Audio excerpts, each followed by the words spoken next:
There has never been a better time to take your AI career to the next level, to make more money, do more meaningful work, and make a bigger impact than right now.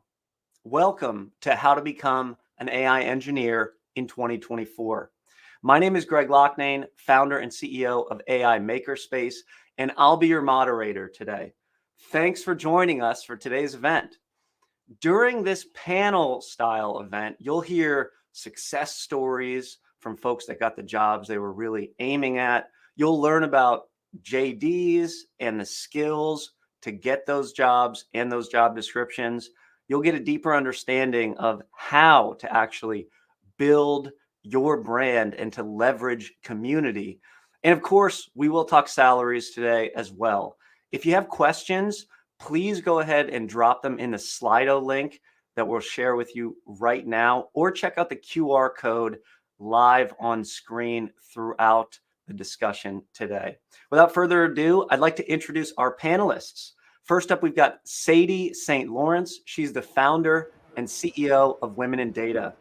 She's traversed the space of AI and data science over the past decade, from research to analytics to strategy consulting. She's a world-class educator who's taught well over 500,000 students on Coursera and LinkedIn.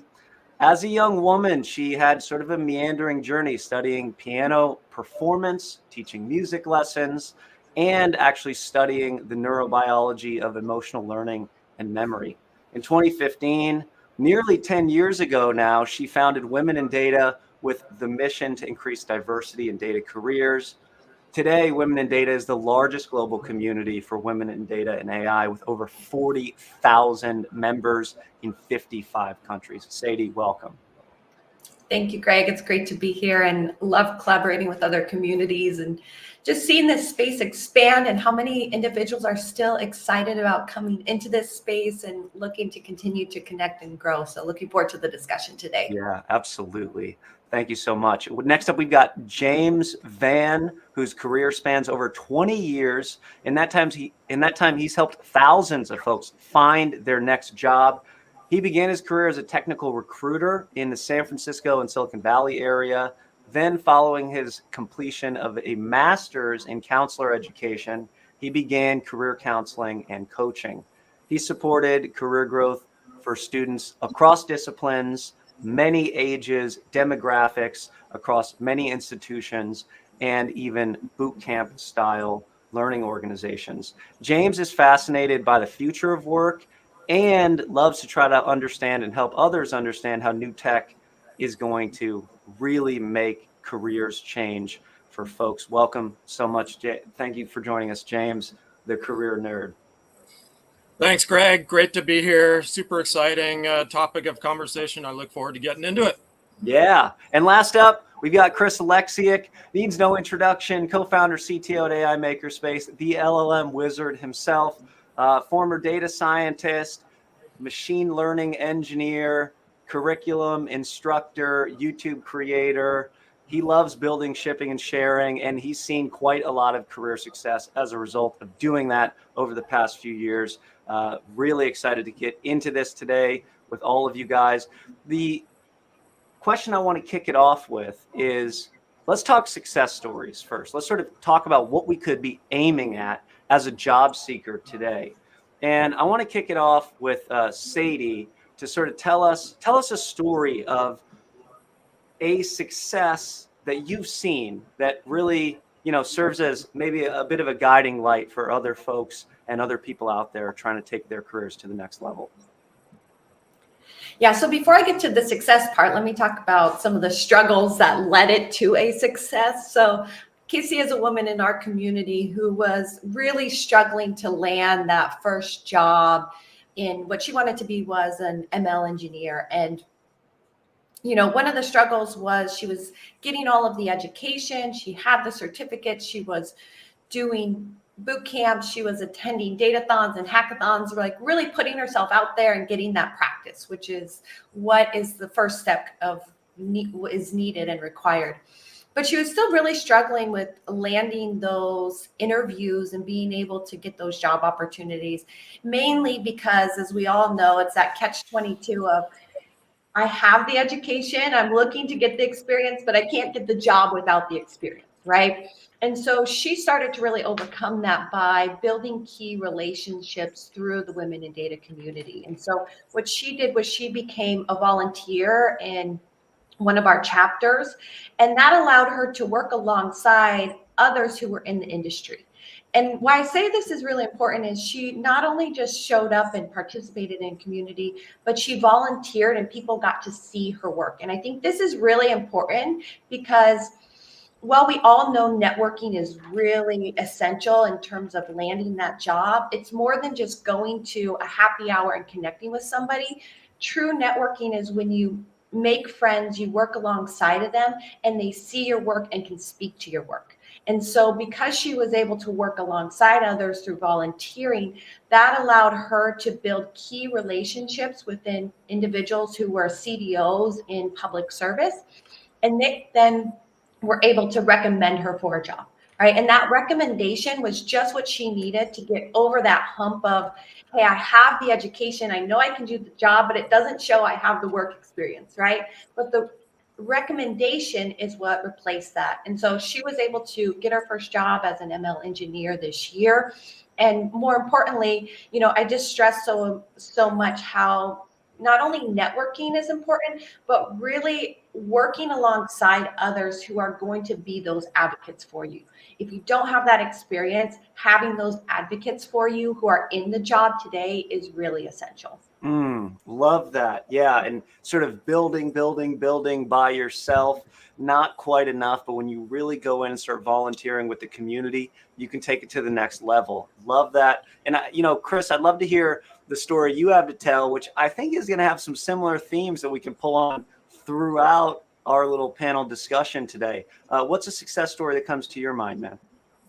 Yeah, I mean, so we see a bunch of them actually, but I want to focus on a couple of the individuals in our community. They kind of came in from other fields or backgrounds. They came from places where they're a mechanical engineer. They have some other engineering background, but AI is kind of coming up. It's the hypeness, right? How do I get into it? And again, very similar to what Sadie said. I mean, joining a community that's full of like-minded individuals, building, shipping, and sharing. I think like as engineers, especially myself personally, like I love to focus on just build. But without that shipping and sharing, like it's so hard to actually have your work be recognized or have the fact that you can do the work be recognized. So, that's the, for me, that's it. And it's all about, it's all about this idea of, just working with projects that you want to work with or have fun working with. And so Pano, who I'm talking about, just to use a specific name, is a member of our community, and he was able to make this transition by doing this, right? And I think that's it's a success story because it shows you like it is possible to make this kind of like cross-domain transition into AI, as long as you're willing to put in the effort and the work. So Yeah, it's tough, but it's very doable. And that was from finite element analysis, mechanical engineering, all the way over to that senior AI engineer role. So really awesome stuff we saw from Pano. It wasn't easy. Hit him up on LinkedIn to learn more about that. And then James, tell us a quick story of success that you've seen over the past year or few. What comes to mind? Yeah, absolutely. I've worked with a lot of students. I mean, that's my job, and so I help people, who are interested in, coming, skilling up, and then transitioning into a new job. I mean, that's what I love doing, and that's my passion. That's what I do. One particular story of a person, previous boot camp that I worked at, he came in, and I think sort of the highlights of the story, the themes that I want to highlight. Number one, he came in with this hunger. It's basically he came in with this attitude of like, okay, I'm going to make the most of this opportunity.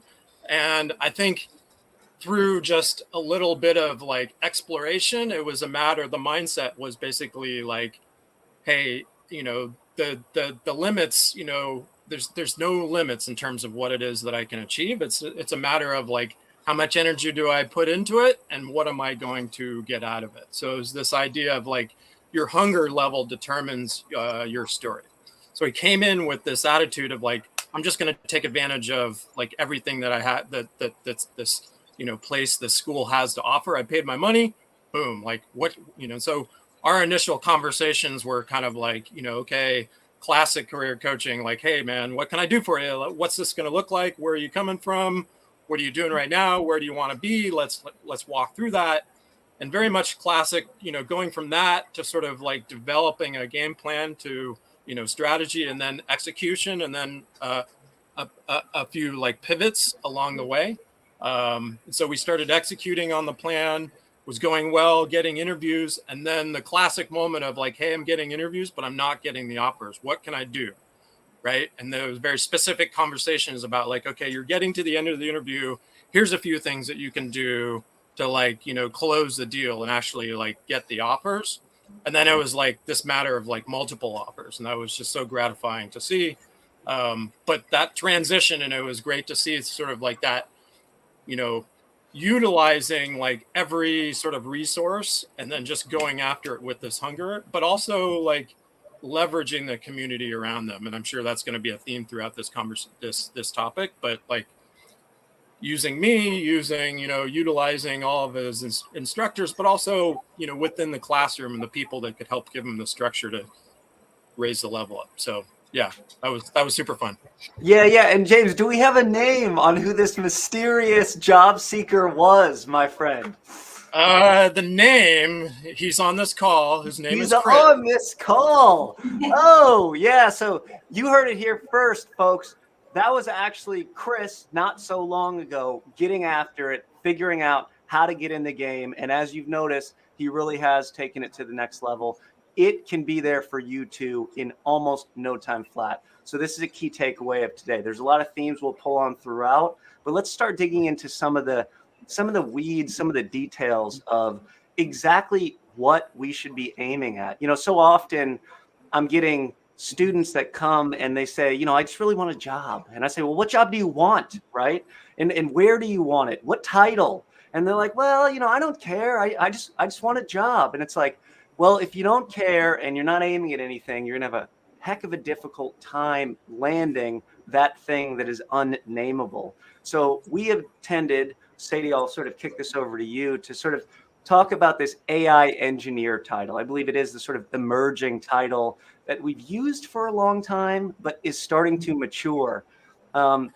As somebody in the data science space, I'm sure you get a lot of data scientists. Maybe the software engineers come in and they say, well, I don't really know machine learning. There's so many job titles here.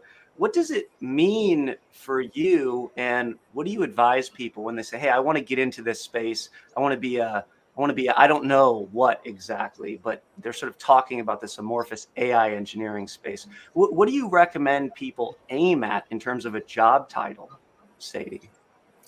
Yeah, so this is a good question because it's a struggle that I think a lot of individuals have. Even in my own career, I've struggled with job titles quite a bit. I typically got to write my own job title, which when you get a blank piece of paper, that's even harder, but we won't go into that today. So when you're looking at job titles, first of all, they are all over the board. So just if you're searching for something, just because it has the title, you really have to read the description of the job because it may not be what it says. Additionally, I always tell individuals when you're interviewing, remember, it's not just them interviewing you, you're interviewing them. And so really try and get deep and take that time to ask questions as much as possible, because so often what is said in the job title and description does not match the real environment of where the company is, unfortunately. So how do you get really clear on where to go? I have an exercise that I love to give all of my mentees, which is, I call it Write Your Perfect Day. And the reason I have individuals go through this exercise is because I want them to get as detailed as possible on what it is they really want to do. So how you do this exercise is you sit down with a blank piece of paper and pen and you write out in much detail as possible. What does it look like when you wake up? What time do you wake up? Are you commuting into work? Are you working from home? Do you have lots of emails? Do you have meetings? What type of work are you doing throughout the day? Because I want you to get as detailed as possible. And what is that type of work you envision yourself doing? Once you have that clarity and you've written out, man, I really love shipping models, and maybe it's more of the ML ops side of things that you want to do. Whatever that is, there's no wrong way to write out your perfect day. It ideally isn't, retirement and laying on a beach. It is still working in terms of your perfect day. But, if that's your perfect day, we can get there too. But the reason for this is because then when you go into an interview, you're going to be able to really clearly articulate who you are, what you want, and what you're trying to do, so you can find that perfect match. And then when you're networking, you also are able to clearly articulate, this is what I'm looking for. This is what brings me joy. And everyone who talks to you is going to see you excited about that. And that's what's going to make it contagious. So what I recommend for individuals is write out your perfect day, get really clear on it. I do this every year, so it's also okay if it changes. I think that's the other thing to remember is you can change your perfect day. You can change what you're going after, because sometimes the way to find out what you want to do is to find out what you don't want to do, right? So I've had career pivots by saying, hey, I don't like doing this anymore, so I'm going to go this direction. So try new things, put yourself out there, write out your perfect day, and those right opportunities will be attracted to you. Love that perfect day idea. And then practicing telling the perfect day to people is sort of like practicing telling people what you're aiming at. This is something we obsess over. I personally continue to push people down this exact path, because if you can't name the thing and walk people through it, you're not going to achieve it. And I really like this idea of thinking, do I want to code all day or not? Because so many people think they want the money, but actually they don't want to sit there and code all day. And you'll know if you want to sit there and code all day for sure. And you'll know for sure if you don't. So, and some people do make that transition. So important to think about these details. James, I want to go to you to sort of give us a little bit of the perspective of people writing these job titles and these job descriptions. I know you talked to a lot of hiring managers. Like, are they super clear on what they're looking for? Is it something that people should assume when they go and they submit a job application, that the person writing it knows exactly what they're looking for and it's perfect as is? Yeah, I think that's a great question, because I think the assumption is people look at a job description and they say, okay, this is my roadmap. This is exactly what they're looking for. And, that might be the case, but what and I think other people on this call have discovered is that's sometimes not the case. And so what do I mean by that? Behind the scenes, so in an ideal world, hiring manager gets, headcount available, and what do? They usually rely on like a recruitment HR function to go ahead and like write the job description. Well, in a perfect world, there's a conversation and they write a job description from scratch. I don't think that happens every time. And so what we see is that a lot of like very similar looking job descriptions, I don't think that's, by accident. So they just take some sort of boilerplate thing, they put it up there. And they might behind the scenes have a general idea of like what they're looking for. But sometimes there's some critical information that's, in my opinion, left out of the job description. And so, yes, you go through and look through and because you'll be able to see like generally what they're looking for. I think the challenge is, number one, what I tell people when I'm working with them is that there's just a whole laundry list of skills. And from the studies that I've read, that sort of ideal sort of like skill match is right around 60 to 70% in terms of like, so if you're looking through job descriptions, don't assume that you have to have 100% of what they're looking for, simply because, it's just a nice to have. A lot of times they just put everything on there and see what comes in. But ideally, they're not going to find what they're looking for. Personally, if I'm a hiring manager, I'm probably not going to get find someone that's 100% match because I want that person to be able to grow a little bit. Like I would worry about the person that's done exactly what the job description in there says in their last job, because like, hey, aren't you going to get a little bored? You know, like what's the story here? So that's usually what I tell people is sort of like, you know, find that kind of sweet spot. From there, you'll get a gist or an understanding of what it is that they're looking for. I would say in addition to that, and we'll probably talk a little bit more about the branding piece, like what else do you bring to the table? Because everyone's got their unique qualifiers, their unique differentiators. So you're going to skill match against the job description, but what else do you bring with your own expertise? You know, what are you a skills matter expert on that you can also weave into your conversation as you talk to hiring managers? Yeah.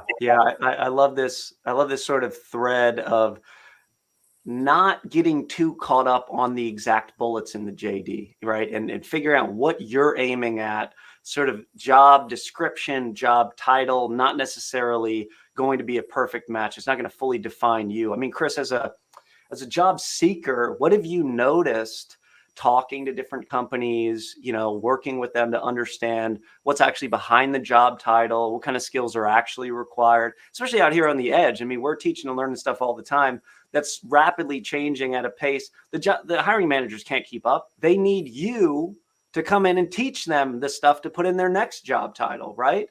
I mean, isn't this really what's going on behind the scenes? Like, what's the truth of the matter here? I think oftentimes it comes down to the fact that like the job description is a you know a list of things that probably or likely match with the actual function that they need filled. But for the most part, when you get there, when you get into those conversations, you start asking questions like Sadie mentioned we should be asking, and James mentioned we should be asking. I mean, you'll begin to understand what like the real function of the job is, and I think from that point you can have a really good conversation with the people that are going to ultimately wind up being who you work with or who you work for. And I think like from the job seeker's perspective, it's all about finding out like AI engineer is a big category, right? MLE is a big category. Data scientist is a big category, and there's absolutely no standardization across the field, which is even more fun for us. But I think what you wind up seeing is they fall into camps or subsets or bubbles or clusters behind the scenes of like really what you're going to be doing. You know, this idea of like, is this like a full stack ML position? Am I going to be touching all parts of the workflow? Is this just modeling? Is this, you know, AI engineer, I think right now has a big crossover with like software engineering and prompt engineer. You're basically a software engineer that is also proficient at prompt engineering because I know it's such like a meme thing to say, but it's so true. When you're writing an AI program these days now, you're not just writing code, right? You're writing prompts at the same time. And so you do have to be good at that integrated workflow. As well, people are looking for like, I think James said it specifically, like a differentiator. You know, in the panel we did a while ago, we talked about this idea of a kind of intangible plus one, right? So you have to bring this additional skill to the table. They're looking for someone who can perform the function they're looking for, which they know well. So you should speak to that after you ask questions. But they're also looking for someone who can like do something that they don't currently have access to. And I think having that differentiator is something that the people who are looking to hire are really looking for. And you know, we'll get into it later, but there's a lot of things that you can do to optimize how that might look during the interview. But for the most part, from the job seeker's perspective, the JD is like it's good directional signal, but you won't know what the job is until you get to talk to somebody. So, can I just add on to Chris's point of the plus one? Because I really love that. I think it's so important. And what I see a lot of times is individuals who I'd call career changers. Like maybe you had a career in software engineering or worked as an analyst, and now you're switching into being an AI engineer. What I see is oftentimes they try and throw out all their past experience thinking it doesn't apply. And that's could be your greatest differentiator or your plus one, right? In addition to the industry you worked in, did you work in healthcare? Did you work in finance? Did you work in a specialized industry? That's your differentiator. And stop throwing all that stuff out. Bring it to the table, because that's probably what's going to propel you to be that niche person for that perfect job. So true. So true. James, I think you had a few more points on this. Yeah, 100% to what everyone has said. I will also add, so while we're on this topic of job descriptions, what they don't account for, two things. Number one is sometimes the nuances of the jobs change through the interview process. So sometimes hiring managers, say like, hey, this is exactly what we want to hire for. And then somewhere through the process, for whatever reason, that sort of morphs a little bit over time. So the job description clearly cannot account for that. The other thing that the job description cannot account for is, how does the hiring manager assemble a team? And what do I mean by that is, like, very likely they have assembled a team that have very specific skill sets that, check off certain things. So you coming in as a new hire, how do you complement the skills of the other members of the team? And so sometimes, or I would say very rarely, is that actually discussed, in the job description. But if you have, like Sadie was mentioning, if you're networking and you have conversations leading into, if you have some backdoor channels that you can talk to,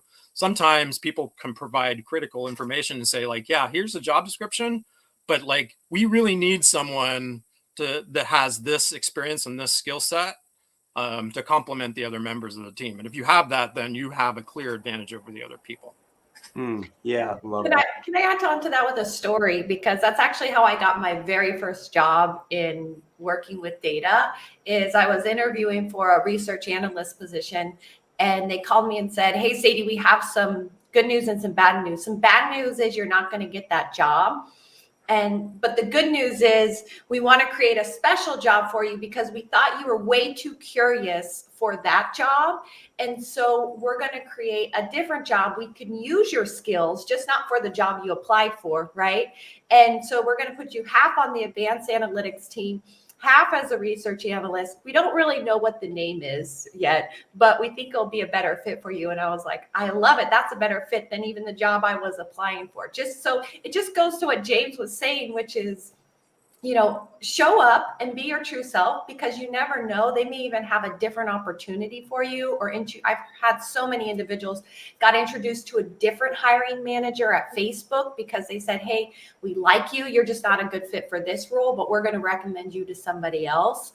So I think that just is a good reminder to individuals is still apply, still put yourself out there, still show up as you are, because who knows, it may even open up a better job opportunity for you. I love that. And I think, in this world of sort of the gig economy that we live in now too, I think, and especially for the people who are, hyper curious and tending to be all sort of working on all these different projects, myself and you included, it sounds like Sadie over their careers, like, don't be afraid to show up and say, hey, listen, because remember, you are interviewing them too. Hey, listen, I wonder if we can just try out a little bit of work together. I wonder if we can maybe try out a small project. And you could even be sort of a part-time consultant for people. And I've turned many job interviews into part-time consulting gigs over my career. It's very, very possible. You might not be a great fit for their organization and their culture and their vibe, but you might be very, very useful if you have those skills at the edge for the person that's interviewing you, that took an interest in you in the first place. So don't sleep on, flipping it right back around on the interviewer as well. I want to kind of go back to this plus one idea, this sort of, you need to know some business, you need to know some engineering, you need to know some data science, sort of product management down to LLM ops today, let's say, and those sort of the technical skills. But then, what are you really bringing to the table that's sort of uniquely you? And this is where we get into this idea of brand building and like, who are you? What is your personal brand? And, a lot of times I'm finding that people, they fully identify with their job title and their current company rather than building out their own personal brand. And I push people away from doing that as much as I can. Every time I see somebody with a job title on LinkedIn, their title is fully owned by the company they're currently employed with, or their Twitter is fully owned by the company. It's like I really push people away from this. And so when we think about brand building, what are some strategies, Sadie, I'll go to you first on this one, that you use to encourage people to try to get noticed, to try to get, people always want recruiters to come to them. And, this inbound strategy is so important to sort of get right in today's world, in addition to the outbound strategy. But in terms of inbound, what are you really encouraging people to do to sort of put themselves out there and get over the fundamental imposter syndrome we all have, to sort of build their own unique plus one brand? What are you telling folks in Women in Data? Yeah, I think we make it more complicated than it needs to be. Like, you don't need to go and figure out your brand content pillars or all of that. It's as simple as build in public. What does that mean? If you're learning, share what you're learning. We had an amazing member, Elena, who was on this journey to take a class per week. And she would take her class. She would then post about it on LinkedIn, talk about what she liked, what she didn't like. And she's a perfect example of somebody who was building in public. She started to build this brand of a continual learner. People noticed what she was learning and accomplishing. She also was able to connect with other individuals. And so it's just that simple. Whatever you're doing, whether you're, learning the classes or in a hackathon, post it, share it, do it in public. Stop waiting until it's finished and it's perfect, because you're going to miss out on so many connections. You're going to miss out on learning from others individuals, because somebody may come in and comment and share, hey, I did this a little different. You should try it this way. So you're going to miss out on those learning opportunities. And most importantly, you're just going to miss out on the connections that you'll make. So we as individuals, what performs well and content-wise too, is when we are vulnerable, when we do talk about our failures, when we do say, hey, this isn't perfect, but I'm throwing it out there. We love that as humans. Like, the influencer days are gone. We want real people out there doing real things, building in public. So that's all I can say is build in public.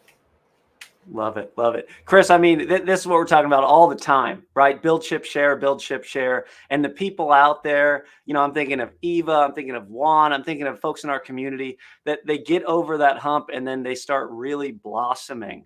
I mean, this certainly happened for you.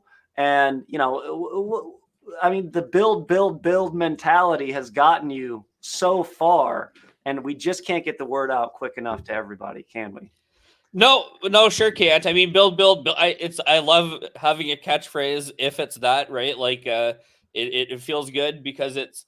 I mean, when it comes to it at the end of the day, I think what Sadie says is true. This idea of building in public is so important, but it's even extra important because no one is doing it. And when I say no one, obviously I don't mean literally. There are lots of people that do it, but it's like lots of people compared to 6 people. But it's not lots of people compared to thousands of people, right? Like, when you look at the actual volume of people sharing what they're working on or sharing their learning experiences, it's strangely low.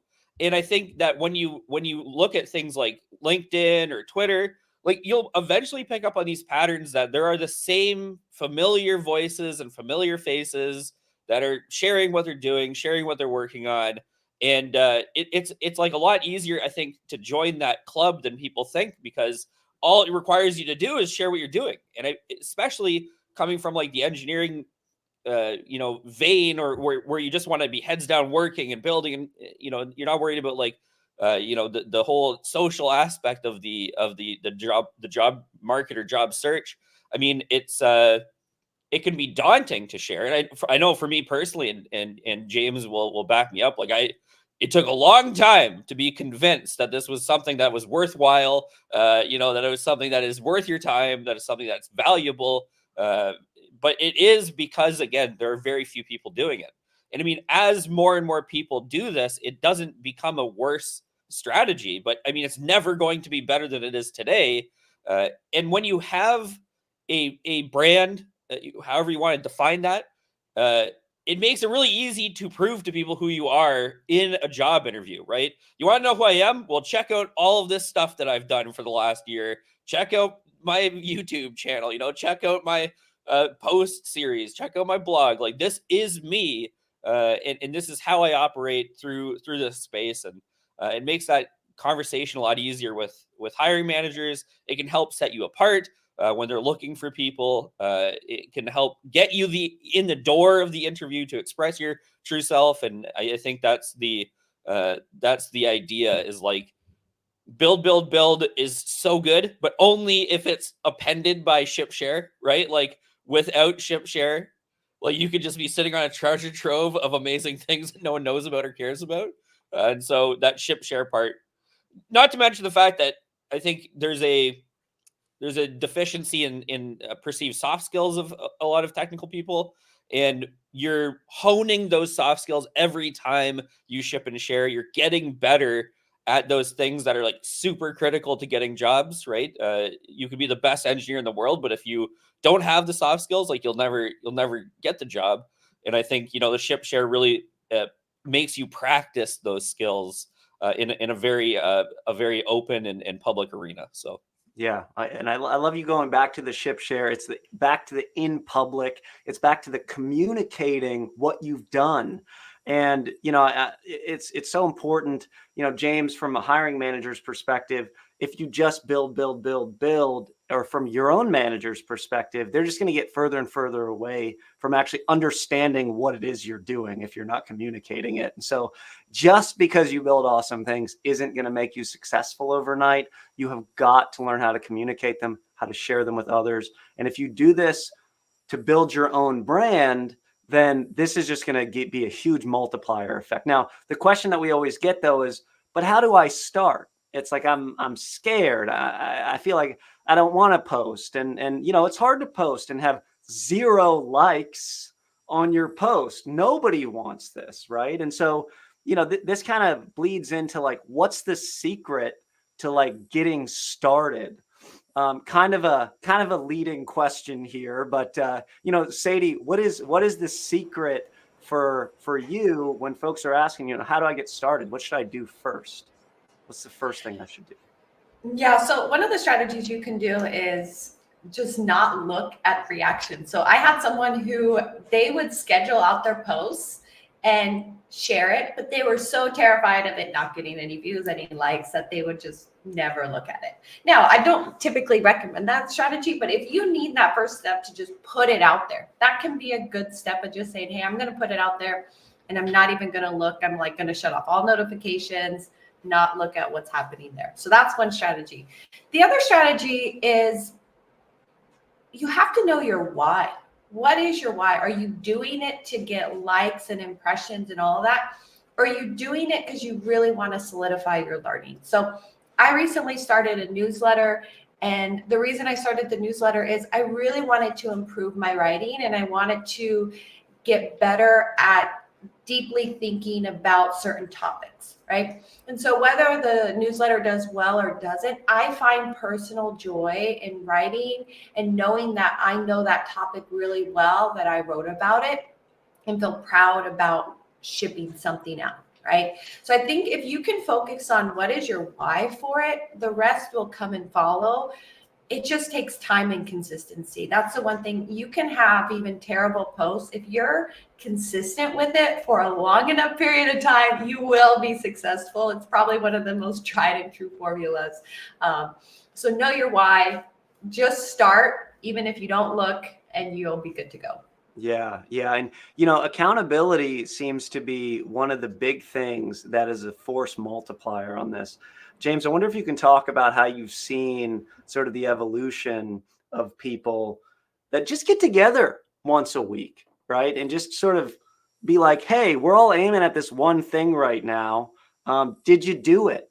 Right? This is so big. People often overlook it. They try to go by themselves, don't they? A little too often.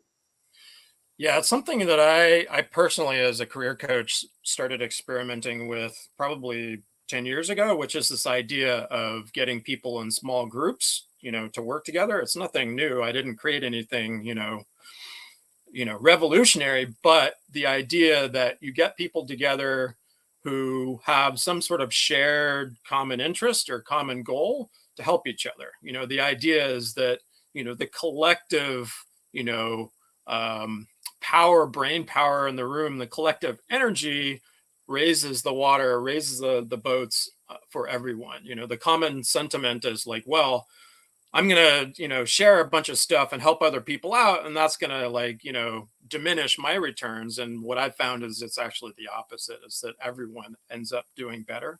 But it's the idea that, you don't go it alone. You're stronger as a group, as a team, than you are as an individual. So the idea that, you can leverage the strengths in the room, but like that idea of accountability, and say if everyone is goal oriented. A lot of people say they are goal oriented, but it's much, much easier to sort of keep that momentum going if you declare, and it has to, it doesn't have to be incredibly complex, of like a weekly check-in, kind of like a weekly stand-up, or, whatever the cadence is like, okay, all right, James, this week I'm going to do A, B, and C. And everyone else writes it down and says, all right, James, we're going to hold you to it, and, the next day, oh, I've got this to do.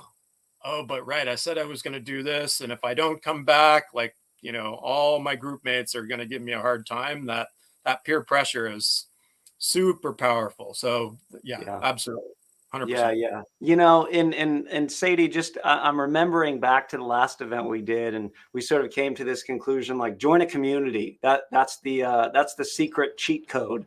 Like, join a community, join Women in Data, join AI Makerspace. Like, there are folks that are there that will hit that like button, knowing that you posted and that you're putting yourself out there. But the other thing that's so important is, if you get no likes, that doesn't mean nobody's looking, okay? Because most people, they just creepily watch online. And if you're one of these sort of if you're one of these creators, not just the consumers of the content that most people are, if you just put yourself out as a creator, you have no idea how many people are actually watching and how much power you have to affect your network. I can't tell you how many people I've never seen like my stuff, but when I see them in real life, they're like, I see you out there posting all the time. Like, does this happen to you too, Chris? Is this a thing that you're noticing as we go around to conferences and things like that?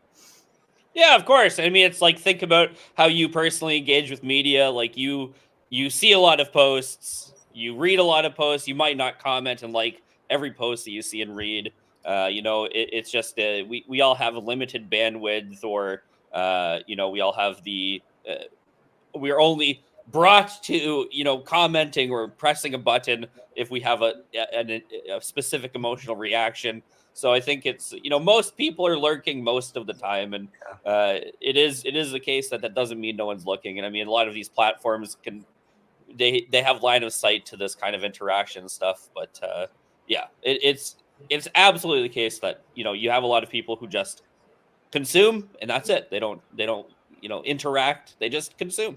Yeah, and that's great. I mean, like, it's it's how I deal with media too. So I actually gave myself a challenge this year because I wanted to force myself to be more of a creator than a consumer, particularly with Instagram. So I made it a rule for myself that I couldn't open the Instagram app unless I shared something, right? And the reason for that is I had to first create and to share something before I could go and consume information from it. So that's another challenge you can give yourself. Like, maybe you can't open up LinkedIn unless you post something first. Maybe you'll stop using social media. I don't know what you'll end up doing, but it definitely got me out there and posting, because I wanted to see what everybody else was doing, but I had to give something first before I could take from everybody else. Yeah. And, shout out to you, Sadie. I do notice you putting yourself out there quite a bit. So if you guys are looking for some fuel, definitely follow Sadie on LinkedIn and apparently on Instagram and elsewhere as well. I want to kind of start wrapping up our main panel discussion portion with, the numbers on everybody's mind. Everybody wants to talk about, well, how much money am I going to make? I want that big money. I want those big dollars. And I want to kick it off with James calling in from the Bay Area in Silicon Valley. You've seen this over your career. Can you throw some numbers out here that people can expect? Like, are we really getting $900,000 from OpenAI today? Is that really the deal? Like, what's going on exactly, and what can people really expect, James, in your view? James, you got mute on. So sorry about that. So asterisk, all of this depends on location, company, all that kind of stuff. So numbers that I will throw out, I'll sort of start with the US and then I'll zoom in to like more of the Bay Area. I would say, so looking at a trusted site that I use quite a bit, PayGrade, AI pay grades. For the US, total comp median is 353. Now that's not the base salary, that's total comp. So 353, so breaking that down, median base is 169, equity 125, bonus 21, and sign-on bonus 25. So that's for, you know, the US. For when you sort of zoom into the Bay Area, it's more expensive here, cost of living, right? So it's a little bit higher. So I would adjust. So the roles that I see are more, so instead of like 169-ish, I would see more like 200 and above. OpenAI tends to be like, for their run-of-the-mill positions, tend to be 2 to 350, 400 for their base comp, plus total comp. Obviously, OpenAI pays a lot. For their higher roles, they tend to be even more than that. So like more like 4 to 550, and then add in the other total comp pieces, the equity, the bonuses, and the sign-on bonus as well. But yes, I mean, it's typical for OpenAI people, total comp. It's pretty well, you know, documented out there that people can pull in 800K a year. But again, that's like, that's like the top of the pay salary. So yeah. I mean, you've got the Netflix, the FANG companies. Everybody's been out there pulling in 600K as data engineers. This sort of total comp thing, it's not sort of new. But if you're out on that edge and you're in exactly the right location around the world, yes, you can achieve these. I mean, you are working very hard in these companies, and it is the thing in your life. So, you know, that is another piece of it as well. But, you know, I wonder, Sadie, if you could comment sort of your perspective. You've been traveling around the world quite a bit. You know, we talk to folks all around the world. It's not that way everywhere just because it's that way in the Bay Area, is it? It's not that way everywhere, even in the U.S. So the U.S. is very diverse in terms of the pay scale that you'll go on as well. But yeah, definitely, you know, I was actually surprised, Europe, most importantly, surprised at how much lower salaries were there. You know, I mean, you're looking at almost at least minimum 30 to even 50% lower than here in the US. And so I think that's really important to keep in mind, is just the location. And then also the industry. I noticed a huge difference between like the big tech companies versus working in healthcare, public service. Like all of these play a big factor in it. What I would mention too is be patient with your salary. So I just had the opportunity to connect with some individuals. We both started our career at the same time, and it's been about 10 years. And we were talking about how, like, when we first started, we were so excited to make 50,000, and we negotiated like $2,000 more, and we thought we were balling, right? We're like, no, we negotiated, like we stuck it to them hard for our first job, right? And we were just talking about like the amount of time it took to really get to a place that we felt good about the work that we did. And everyone was at the same spot. And I think it's just important to remember too, if this is your first job, also be a little bit realistic. I mean, if you can land the 900,000 right out of the gate, like write your success story on LinkedIn. Please tell us all how you did it, right? But it really does compound over time for multiple reasons, right? It compounds over time because you need that experience. You know a little bit more about what you want to do. So I would also just advise people, like, have your goal. Don't lose sight of that if that's really what you want, but also be patient and focus on the things that really matter. What I learned later on in my career is, after I chased titles and salary, I just wanted to work with good people. And at the end of the day, I'm super happy now working with good people. And, you know, it just depends on what's important to you. Yeah. Love that. Yeah. You know, I want to go ahead and move to Q&A. There's so many great threads to pull on and so many reasons to have more of these style of events. We got some great questions coming in, and, you know, I want to start with this question from Johnny, actually. I want to start with, one of the things stopping me from building in public is that I might be sharing incorrect info and like the wrong approaches. Maybe I'm wrong. It might not be perfect if I put it out there. What do you guys think about this? Chris, I want to go to you first, and I'd love to hear from Sadie as well on this. Oh yeah, you're gonna be wrong. You know it. But the only way to know you're wrong is to have someone who knows you're wrong tell you you're wrong, right? I mean, this is the perennial. This is the reason we share knowledge with each other as human beings, right? I have thought A. I share thought A in a public forum, and many people pile on me and tell me that's absolutely wrong. Thought A is wrong. You shouldn't have thought that. But here's why. You're gonna get a lot of people that. I think that the fear is that the mob is going to be so angry and rude, but they're not. They're really helpful. They will tell you that, hey man, like actually this thought was wrong. Here's the reasons why. Here are some resources that will help you understand why. So, if you are worried about that, I mean, I'd be more worried about thinking that and then not seeking, the advice of the industry that you're in. If you have that kind of like, I don't know if this is right or not right, definitely post that. Someone will tell you if it's incorrect. And then that's an opportunity both for you to grow, for them to grow, and then everyone else to grow, right? You can make a new post that expresses, hey, actually, guys, I was mistaken. Or you can edit your post to include, the fact that this is incorrect for whatever reasons. So I think, those are our best opportunities to learn. Is when we are unsure of what we're posting. And that way we can, also from like an engagement point of view on social media, I mean, that's good because people will comment and stuff. So, but, that's like meta. But, I love this new strategy, Chris, which is just throw out wrong stuff now. Yeah. I like what we got to test this out. Run a little A/B test on this one, I think. Yeah. Yeah, like I'm still getting heart palpitations right now, Sadie. Like I'm not sure that I'm ready to build in public. Like what should I do if I'm feeling like I'm going to be wrong?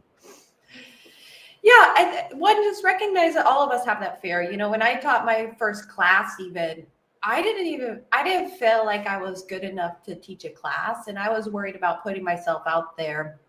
And there were things that I was wrong in. The nice thing is you can go back and change it. But I would say be more afraid of the fear of not posting than actually posting. I mean, just like Chris said, then somebody can correct you. The other side of things is I look at that as a good thing as an employer. If I can see somebody who's willing to put themselves out there, willing to then reply nicely to the person who said you were wrong in the comments and say, thanks for the feedback. That shows me you're willing to take feedback. You're willing to change your mind. And so to me, I look at it, you have nothing to lose. You're going to gain new experience and ways of doing things. And it's also going to show really well to others that you can take feedback, and everybody knows we're all wrong at one time. And so it's more about how we respond to being wrong versus are we wrong or are we right? Yeah. And, I'll offer a bit of another reframe on this, which is like future you will be sure that what you post today was wrong in some way. And the thing is that future you will have wanted you to post anyways. Because if you continue that game forever, then you basically become this person that has never posted anything because you're on a continuous journey of learning. Where last year you were always dumber than you are this year. And so you have to get out there and you have to push your ideas up against reality. I mean, there is no other option. You can't just wait forever. And so, just get out there and do it, and tag us. Tag at Sadie, at James, at Chris, at Greg. We will like that post on LinkedIn. And I want to go ahead and move to the next question here. We're getting a number of questions about like passing the first filter. Okay, like that, the AI, passing the AI filter with the AI job. And, if we got thousands of applicants on this thing, like how do I get past this first filter? Let's go ahead and start with Sadie on this one. Yeah, I think this comes to, have something that is unique, that's going to stand out, right? a lot of individuals are going to come through and match the job description. I mean, that's a key, right? I mean, I've learned that a lot of these filters make sure that you have so many like keywords that match. So it is somewhat of a game, but have something that stands out. And then again, this is where your network is your key. It can bypass any AI filter system as long as you have that personal reference, right? That personal reference of somebody who works in the company or somebody knows the hiring manager. If the AI filter system got rid of your resume, they can still go back and find it and make sure that you get through. So if you want the golden key or the secret key, again, it's that network and that community. Yeah, love that. Yeah, passing the first filter. I'll go ahead and throw this over to James or Chris. And I think, Sadie, I want to go ahead and thank you so much for joining us today. I know you've got another event to run to. We've got a number of questions. I think we're going to keep fielding them, but we really appreciate your insights and look forward to seeing you again real soon. Thanks, everybody. This was All fantastic. Right. Thanks, Sadie. Bye. Okay, so, James, I want to go to you on this, on the first filter. What do you recommend? Is this the right way of even looking at it? That, thousands of applicants, how do we get past this first filter? Is there a better way?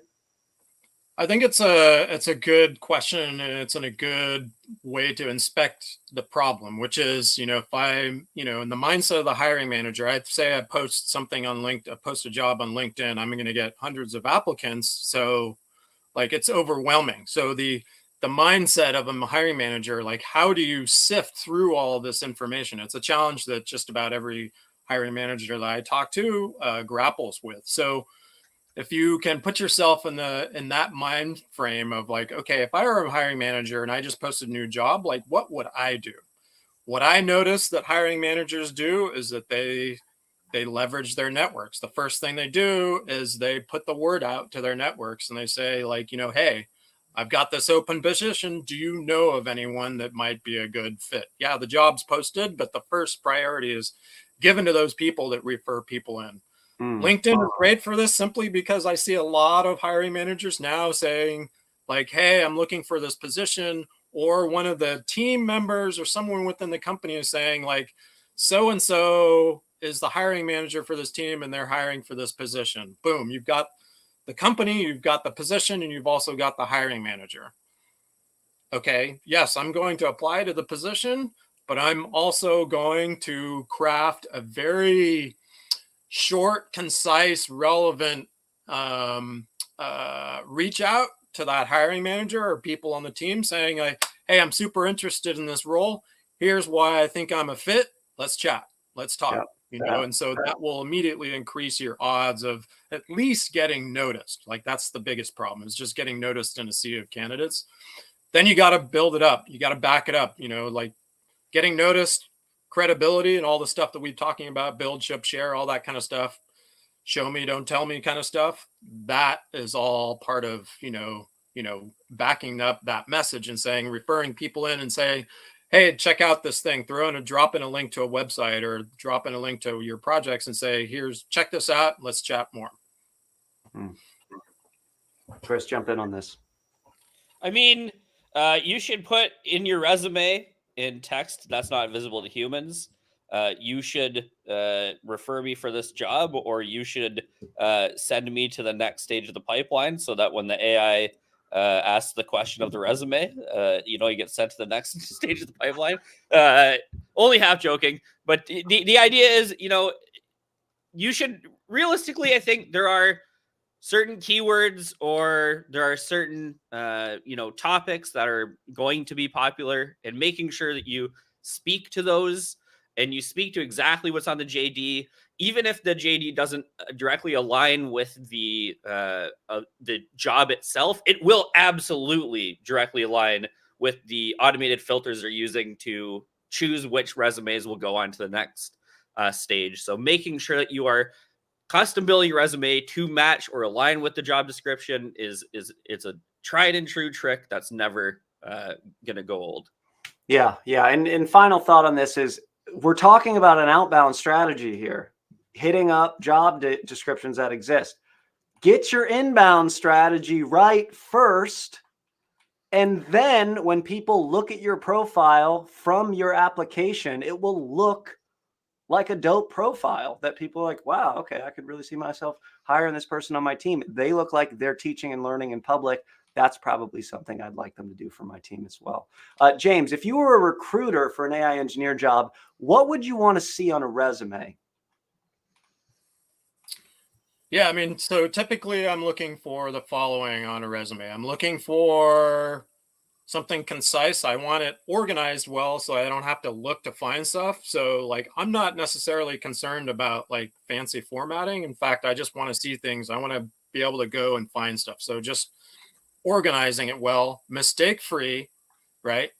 And then going through and using the common formula, you know, this, if you've been sort of gone through resume writing workshops, the tried and true challenge, action, result, bullet points is effective, right? So the idea of going through and describing your job isn't necessarily, you know, effective when telling people your strengths leading into your next job.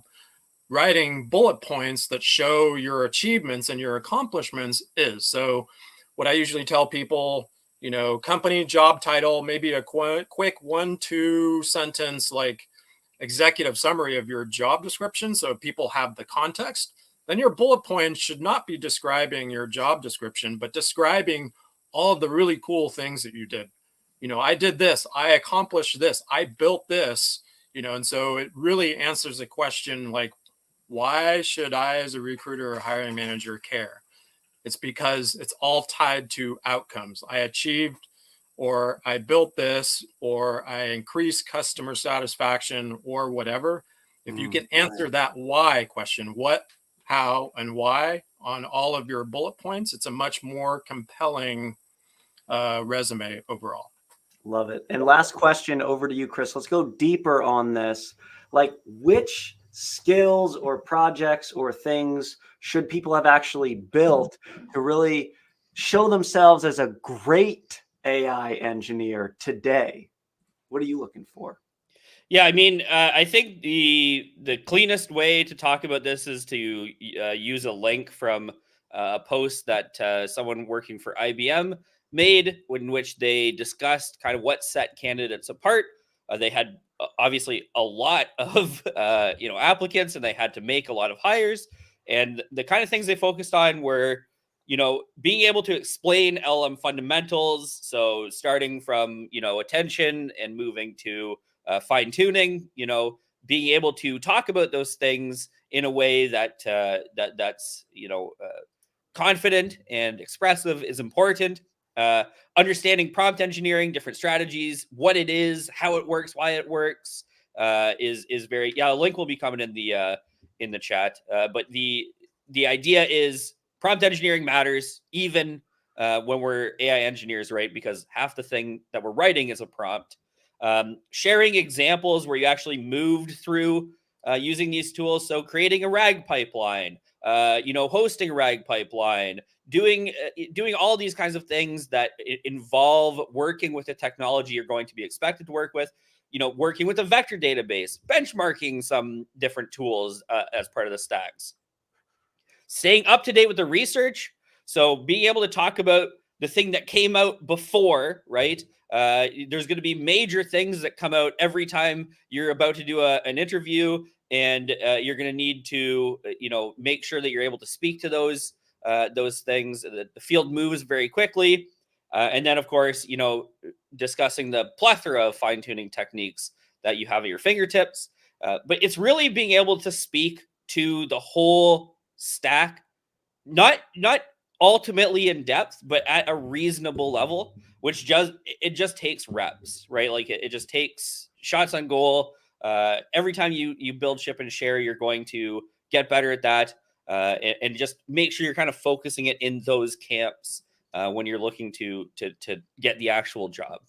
Reps on reps on reps, whether it's the skills, whether it's actually getting out there and putting your hat into the ring to get those jobs. Hey, it was great hanging with you guys today. James, Chris, thank you for your insights so much, both of you guys. All right, everybody. Thank you for your participation today. This brings us to the end for today. And this has been brought to you by AI Makerspace, by Hired, and Women in Data.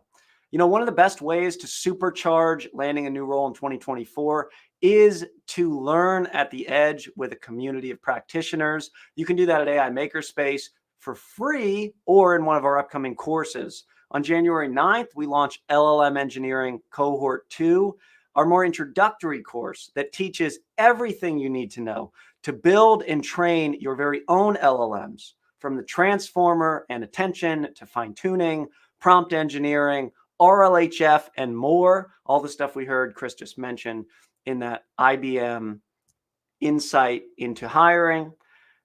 On February 13th, we'll launch LLM Operations Cohort 4, our more advanced course for practitioners. This is the one that is really going to help you become that AI engineer that every company needs, understand the big picture of the full stack, and build state-of-the-art RAG systems, retrieval augmented generation systems with LangChain, Llama Index, AWS, production endpoints, and more. And then finally, to get started learning with us for free, hop into Discord, join a community session. We've got one tonight on Mixtral. And lastly, share any feedback you have on events that you'd like to see, on how you think we might do better for our next panel event in the future. And, you know, reach out anytime to any one of us you heard from today on LinkedIn, on Twitter, or anywhere else you can find us on the internet. Until next time, keep building, shipping, and sharing, and we'll do the same. Thanks, everybody.